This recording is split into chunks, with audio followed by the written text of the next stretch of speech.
네, 교보증권의 사용관 차장 전화 연결되어 있습니다. 안녕하세요, 차장님. 네, 안녕하세요. 네. 그러면 지금까지 물론 그 사이에 추석 연휴로 인해서 좀 쉬는 날들이 있었는데요. 꽤 오랜 시간이 지나가지고 시그널이 좀 바뀌었는지 궁금한데 어떤 쪽부터 볼까요? 글쎄요. 일단 외국인들이 상반기 동안 매도해오던 기조가 7월하고 8월에는 조금 바뀌었었습니다. 네, 이제 지난번에 말씀을 드렸던 것처럼 다시 9월 들어와서는 외국인들의 매도세가 고환율임에도 불구하고 그런데 많이 나오는 건 아니에요. 하지만 일단은 매수하던 기조가 좀 깨졌다라고 보는 게 맞을 것 같고요. 일단 미국 월가에서도 미국의 8월 CPI를 굉장히 좀 떨어질 거다라고 예상을 하고 있었어요. 그래서 인플레이션이 결국에는 피크아웃이 되지 않겠냐라고 얘기를 했었는데 일단 이런 예상치가 깨져버렸죠. 그래서 지금 시장은 항상 말씀드리는 대로 너무나도 많은 리스크들이 혼재가 되어 있는 이런 시장이기 때문에 섣부른 예측은 지금 시장에서는 좋지 않다. 오히려 독이 되는 결과를 가져올 수가 있어요. 그만큼 이제 떨어질 것이다. 인플레이션 피크 아웃이다라고 기대를 했던 만큼 실망감이 더 커지면서 일단 뉴욕 증시 같은 경우에는 발표 직후에 급락하는 이런 모습들이 나타났고요. 다행히 우리나라 한국 시장은 4일 동안 아무래도 좀 연휴가 있는 그런 상황이다 보니까 그런 상황에서 미국이 지속적으로 상승할 때 그 영향을 받지 못했던 부분들을 큰 폭의 낙폭과 조금 합쳐서 일단은 미국만큼 떨어지지 않는 모습들이 나타났습니다. 그런데 일단 단기적으로 반등을 미국 증시에서 해주긴 했지만 결국에는 또 국채 금리가 급등하면서 어제도 간밤에 좀 큰 폭으로 또 빠지는 모습들이 나타났고요. 여전히 시장에는 많은 리스크들이 혼재가 되어 있고 이런 것들이 제대로 해결이 되지는 않고 있다. 그런 가운데에서 인플레이션이 잡힐 때까지 일단 금리를 올려나가겠다라는 연준의 스탠스가 계속적으로 강하게 확인이 되면서 9월에도 일단 75bp 인상이 거의 확정적이다. 50bp 인상도 얘기가 있었는데 CPI 수치가 발표된 이후에는 완전히 없어져 버렸어요. 그리고 100bp 인상 가능성도 지금 제기가 되고 있는 그런 상황입니다. 그렇다고 하면 우리나라도 그런 미국의 금리 인상 여파에서 자유로울 수는 없는 그런 상황이 또 연출이 될 거고요. 일단 CPI 지수 계속적으로 오르면서 9.1%까지 갔던 것들이 8.5, 8.3 이런 식으로 꺾이고는 있지만 꺾임 자체가 어떤 급등하면서 올라왔던 것보다는 상당히 느린 속도로 좀 꺾이는 모습들이 확인이 되면서 이거 다시 한번 겨울철 난방유 수요라던가 이런 부분들이 에너지원을 자극하고 식량, 식자재 이런 것들도 같이 또 급등을 할 수 있는 여지들이 남아있기 때문에 여전히 인플레이션 상황에 대해서는 조금 부정적인 시선들이 많이 있을 수밖에 없는 것 같습니다. 다만 이제 8월 PPI 생산자 물가지수라고 하죠. 이 부분은 2개월 연속 둔화되는 모습들이 나타났어요. 그것들이 이제 원재료가, 원가, 어떤 원자재라든가 이런 부분들의 가격이 지금 깎이다 보니까 이런 부분에 있어서 생산, 가격, 원가도 좀 줄어든 거였죠. 하지만 이런 것들이 일시적인 현상이 될 수도 있기 때문에 2개월 연속으로 소폭씩 감소했다라고 해서 큰 의미를 아직까지 부여하기는 힘들 것 같고요. 일단 미국의 소비가 아직까지도 견조하고 고용도 견조한 것으로 나오고 있어요. 그러면서 미국 증시가 그 순간에는 반짝 올랐습니다. 초반에는요. 그런데 결국에는 미국인들이 이렇게 소비를 어려운 인플레이션, 하이퍼 인플레이션 상황에서도 줄이고 있지 않다라는 부분들은 결국 지금 현금이라는 것을 들고 있으면은 미래에는 고물가 상승이 계속 지속이 되면서 내가 가지고 있는 돈의 가치가 계속 떨어진다라고 생각을 하는 거예요. 그런 즉 내일이 없는 삶을 살고 있다라고 좀 해석을 해볼 수도 있을 것 같아요. 지금 당장 가진 돈들을 저축이라던가 다른 투자 쪽으로 하지 않고 무조건 소비하겠다라는 지표가 될 수도 있기 때문에 좀 위험하게 받아들일 수도 있을 것 같고요. 그러면서 일단 고용 지표까지 또 견조하기 때문에 연준에서 항상 금리를 올리는 데 있어서 얘기하는 부분들이 있죠. 일부의 경기 둔화가 온다라고 하더라도 우리의 고용은 견조하다. 그렇기 때문에 우리는 금리 인상을 지속해 나갈 것이다라고 얘기를 하는 뒷받침의 근거가 또 나와버린 거예요. 그래서 결코 이게 증시에는 우호적으로 작용할 만한 지표는 아니다라고 보는 게 맞을 것 같고요. 일단 환율이 1,400원, 거의 연중 최고치 넘기면서 정말로 이제 말씀드렸던 1,500원 레벨이 보이고 있어요. 사실상 어디까지 갈지 모를 만큼, 그런데 이런 와중에서도 일단 외국인들의 매도세는 엄청나게 또 크지는 않은 그런 상황이라는 거죠. 참 신기한 상황이 좀 연출이 되고 있고요. 그래서 일단 저는 단기적으로 이런 것들의 영향을 계속 받는다라고 봤을 때에는 코스피, 코스닥 모두 전에도 계속 말씀드려왔던 120월선에 다시 지지 테스트 구간으로 들어갈 수밖에 없다라고 보여요. 그렇게 됐을 때에는 코스피 같은 경우에는 2240에서 80 정도 선이 되지 않을까 하방이라고 보고 있고요. 코스닥 같은 경우에는 690에서 710, 대략적으로 700포인트 부근이 하방에서 좀 지지 테스트를 해야 되는 그런 매크로적인 상황들이 자꾸 만들어지고 있다라고 좀 생각이 되고 있습니다. 일단 뭐 힘없는 시장이었는데요. 강했던 쪽들은 또 잠깐 꺾였다가 정말로 잠깐이에요. 계속 또 다시 갑니다. 그렇기 때문에 지수라던가 이런 숲을 보지 말고 나무를 보자라는 관점으로 계속 말씀을 드렸고요. 결국엔 강했던 것들이 또 가는 이런 상황들. 태조 이방원이 가장 대표적이겠죠. 이런 쪽들, 만약에 시장에서 지수 매매를 한다거나 아예 참여를 하지 않을 것이다 라고 하면은 일단 매크로에 너무 골몰하지 않으셨으면 좋겠어요. 그런 쪽들이 지금 시장이 안 좋다 보니까 나오시는 분들도 매크로 얘기들을 많이 합니다.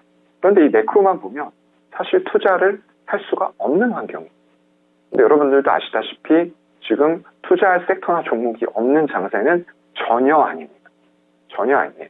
그래서 굉장히 섹터도 많고 종목도 많이 나오고 그런 어려운 환경들을 극복하고자 각국의 정책들이 뒷받침되면서 실질적으로 모멘텀 그리고 실적까지 이어지고 있는 sek터들이기 때문에 이런 것들 일봉상으로 봐서 많이 올랐다라고 생각하고 접근 못하면 거기에서도 20%, 30%, 50%, 2배 이런 식으로 날아가는 그림들이 나오는 거죠.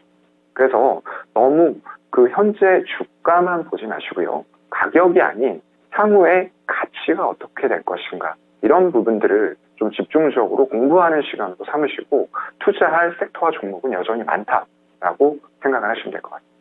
네, 그래서 여전히 시장 전반보다는 종목에서 플레이를 펼쳐보자 이렇게 얘기를 해주시는데 그래서 근래 들어서 두각을 나타내는 그런 이슈주들이 굉장히 많잖아요. 뭐 우크라이나 재건이라든지 그리고 또 요즘에는 2차 전지 관련된 종목군들 워낙에 잘 가고 또 시장 대비 선방하는 주도하는 종목군을 부르는 또 신조어도 생겨나고 있는데요. 이 중에서는 또 뭔가 시그널이 될 만한 종목군들이 있다면 짚어주세요.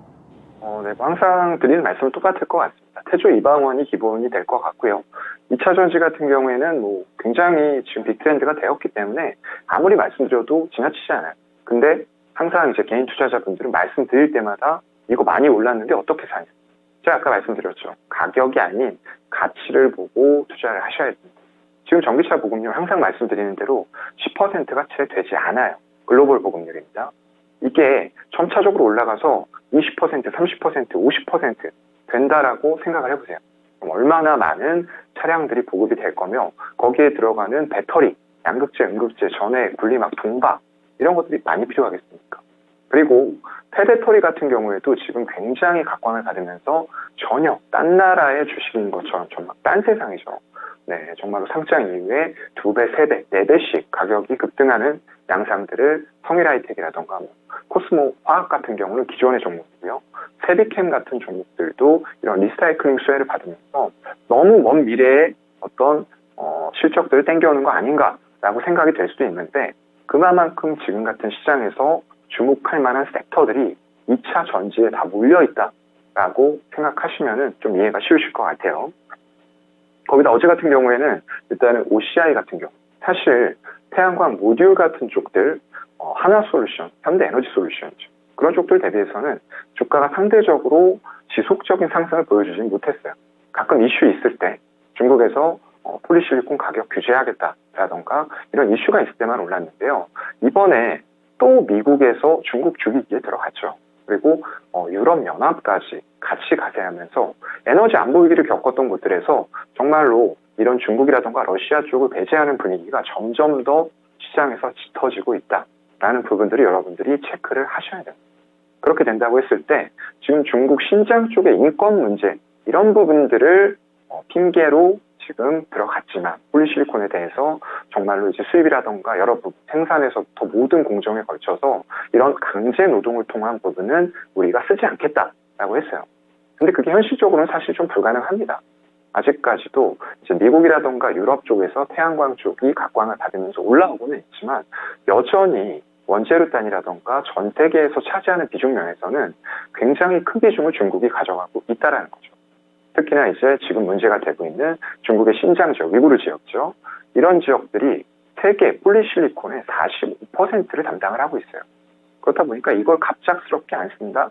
이거는 힘들지만 그만큼 지금 중국이라던가 미국 쪽에서 중국이라던가 러시아 같은 비우호적인 미국에 대한 그런 제스처를 취하고 있는 국가들에 대해서 더 압박을 하고 푸시를 한다라는 부분들도 유럽연합에서도 지금 그 맥을 같이 하고 있는 겁니다.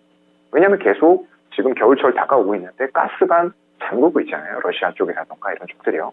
결국에는 러시아의 잽도 아팠는데 중국에서 만약에 카운터라던가 어퍼컷을 날리면 얼마나 더 치명상을 입을까라는 부분들에 대해서 지금 세계 각국의 선진국들이 좀 걱정을 하고 있다라는 부분들이 될 것 같습니다. 지금 또 한국 정부 쪽에서는 그런데 양극재 이런 핵심 기술이 유출될 수 있다는 부분들 때문에 LNF의 미국 공장 진출을 불허했어요. 이런 부분들이 참 양날의 검인 것 같습니다. 정말로 중국이라던가 이런 쪽들의 의존도를 줄이고 미국, 메이드 인 USA로 만들어라라고 하는 미국의 정책에는 반하는 내용들이 될 거예요. 그렇기 때문에 상당히 이런 부분들에 있어서는 조금 더 심도 있는 정부와 그리고 재계의 논의가 좀 필요하지 않을까라고 생각을 하고요. 애플 굉장히 지금 호황을 맞이하고 있죠. 네, 애플 14 같은 경우에 전작과 차이가 없다. 이런 호평 속에서도 굉장히 잘 팔리고 있습니다. 사전 예약률도 많았고요. 전 세계 대기 수요가 7억 대 이상 이런 부분들 나오면서 거기다 애플페이 사실상 우리나라가 굉장히 중요한 시장임에도 불구하고 이 애플페이가 도입이 되지 않았었어요. 전 세계에서 60개국 이상이 애플페이를 사용하고 있었음에도 불구하고 너무 애플 쪽에서 우리에게 좀 무리한 요구들을 했었죠. NFC 기반으로 하다 보니까 이런 단말기들 보급 비용을 너희가 전부 부담해라. 거기다 우리는 수수료도 가져갈래. 이런 식으로 하다 보니까 선뜻 사업자가 나서지 않았던 거예요. 그런데 지금 애플의 홈페이지에 보게 되면 이런 한국 쪽에도 애플페이를 관련해서 가이드라인이 올라왔습니다. 그러면서 현대카드라던가 이런 쪽들이 언급이 됐는데 그쪽에서는 사실상 부인을 했어요. 근데 이제 애플 같은 경우에는 비밀 유지 협약이라던가 이런 것들이 굉장히 세기 때문에 아마 그랬던 것일 수도 있고요. 그래서 결국에는 애플페이가 우리나라에 도입이 된다라는 부분들이 확정적으로 가고 있습니다. 그래서 이런 영향이 결국에는 어떤 벤사, 한국정보통신, 나이스정보통신 같은 기업들에게 영향을 좀 많이 주고 있고요. 이론 같은 사업자들, NFC 관련된 유심칩 이런 쪽들을 만드는 회사에도 영향을 주고 있는 그런 실정입니다. 그래서 지금 말씀드린 것처럼 제가 굉장히 짧게 말씀드렸는데도 이 동안에도 종목과 섹터들이 계속 나오고 있다는 말이죠. 그런데 매크로만 잡고 우리가 좋지 않다라고 못을 박아버리면은 이 매크로 속에서 우리는 지금 투자자로서 해야 될 일이 없는 겁니다. 그렇기 때문에 지금은 그렇다고 시장에서 투자자로서 해야 될 일이 없는 시장이 아니란 말이죠. 시장 전체를 보면은 지수는 떨어질 수 있지만 이렇게 많고 좋은 섹터들이 계속적으로 나오고 있다라는 부분에 여러분들은 집중을 하셔서 이런 종목들이 바닥권에서 올라온 흐름들이 잡으시거나 아니면은 눌림목을 줄 때 적극적으로 공략해 볼 수 있는 이런 포인트들에 대해서 조금 더 폭넓게 공부를 해나가시면 좋을 것 같습니다. 시장 안 좋다 하지만 이렇게 트레이딩 가능한 영역은 그 어느 때보다도 상당히 많은데 그래서 압축이 필요해 보입니다. 짧게 시세를 내고 또 금방 사그라드는 쪽이 있고요. 또 연속적으로 등락을 거듭하면서 오름세를 나타내는 쪽이 있는데 오늘 장 놓쳐서는 안 되시구나 몇 가지 섹터로 좀 압축을 해서 간략하게만 봐주세요. 네, 일단은 오늘 장에서는 또 여러 가지 이슈들이 나올 것 같아요. 지금 말씀드렸던 것들 외에도 굉장히 중요한 이슈들 많습니다. 배터리 아까 제가 셀도 잠깐 말씀을 드렸는데 LG에너지 솔루션 이런 것들이 6개월 보유에서 풀렸을 때 주가 망가지는 거 아니냐. 왜 이걸 삼성 DI의 밸류가 아니고 상장할 때 CATL에 EV 에비타를 갖다 붙이느냐. 이런 얘기들 많았어요. 근데 그걸 무색하게 할 정도로 외국인들은 오히려 엄청난 매수세를 보이면서 전체 시장에서 가장 많은 금액을 매수하고 있는 종목이 이 LG에너지 솔루션입니다. 그런 가치 평가에 대해서 평가 절하를 하셨던 분들은 아마 이런 부분을 좀 간과하셨을 거예요. 이게 단순히 LFP 배터리라던가 이런 쪽들, 중국은 자체적으로 완성차 업체들 그런 쪽으로 공급할 여력들이 많기 때문에 기존의 CATL이라던가 BYD 이런 쪽들은 사실상 해외로 나가는 수출은 그다지 많지 않습니다. 이 중국 로컬 업체들에서 전부 다 그런 물량들이 해소가 되기 때문에 전 세계적으로 봤을 때 점유율이 높은 거지만 북미라던가 유럽 이런 쪽들에서는 아니란 말이죠. 거기다가 차량이 초기에는 엔트리 모델로 들어가는 이런 리튬 인산철 배터리, 가성비로 많이 쓰일 수 있어요. 하지만 보급률이 10%가 넘어가고 점점 더 중대형단, SUV 이런 쪽 전기차가 많이 생산되고 팔릴수록 결국은 하이니켈입니다. 네, 그래서 NCM 계열의 배터리들을 강점을 가지고 있는 이런 LG에너지 솔루션 그리고 최근에 4680 배터리 양산으로 BMW까지 공급할 수 있고 이런 부분들을 가지고 있고 LG에너지 솔루션도 원통형 지금 각형을 완전하게 포기를 하고 파우치형과 원통형 이원화 체제로 갈 것 같아요. 그렇다고 했을 때는 테슬라 쪽으로 또 들어갈 수 있는 이런 여지들이 있기 때문에 상당히 우리의 기술력은 이미 검증이 되었고 향후에도 그 기술 격차가 쉽게 좁혀지지는 못할 거라고 저는 보고 있어요. 그래서 이런 것들 계속 그냥 소재뿐만 아니라 장비뿐만 아니라 이런 쪽들도 관심을 가져야 된다라는 말씀을 드리고 있는 거고요. 2차 전지 쪽만 보면 되나요? 다른 쪽도 있으면은 이렇게 콕콕 집어서 좀 얘기를 해주시면 좋을 것 같아요. 네, 뭐 로봇 같은 쪽도 항상 제가 말씀드린 섹터죠. 이미 우리의 실생활로 많이 들어와 있습니다. 여러분들 예전에는 식당 같은 데 가시면은 키오스크 이런 것까지는 경험해 보셨을 거예요. 근데 그 이후에는 셀프로 가져다가 먹거나 아니면 서빙을 해주셨죠, 종업원이. 그런데 요즘에는 굉장히 많은 곳에서 이런 서빙 로봇들을 도입을 하고 있어요, 실질적으로. 그만큼 로봇이 우리 생활 속으로 밀접하게 들어오고 있다라는 것들을 여러분들이 실생활에서 포착을 하셔야 됩니다. 그만큼 로봇의 시장이 기존에는 산업용이었는데 서비스용이 급속도로 확대가 되면서 이제 일반 사람들도 느낄 정도로 확대가 돼가고 있고요. 그게 곧 투자로 연결이 되어가고 있는 부분들이겠죠. 그래서 뭐 감속기 부분 관련해서는 제가 SPG라는 종목들을 항상 말씀을 드렸는데 어제 같은 경우에도 굉장히 어려운 시장에서 급등이 나오면서 또 신고가 형태로 진행이 되고 있어요. 과연 이런 것들이 여기에서 끝날까요? 저는 그렇게 생각하지 않습니다. 네. 이런 신고가 영역에서도 시총의 1.5%를 외국인들이 하루에 담고 있어요. 이렇게 좋지 않은 시장에서 계속적으로 많은 양은 아니지만 시장 전체를 빼고 있음에도 불구하고 이렇게 강한 수급들을 신고가에서 밀어넣는 종목도 있다라는 말씀을 드리고 싶은 거고요. 알겠습니다. 네, 그러면은 그래서 로봇 쪽도 좀 주의해서 보셨으면 좋겠죠. 네, 지금 배터리 셀, 로봇, 그리고 화면에는 좀 전에 방산 섹터도 나왔는데 이렇게 강한 종목군들 위주로 주목을 해보자. 저희 시간 관계상 오늘 말씀 여기까지 듣겠습니다. 고맙습니다. 네, 고맙습니다. 네, 이렇게 해서 마켓 시그널 교보증권의 사용관 차장과 함께했습니다.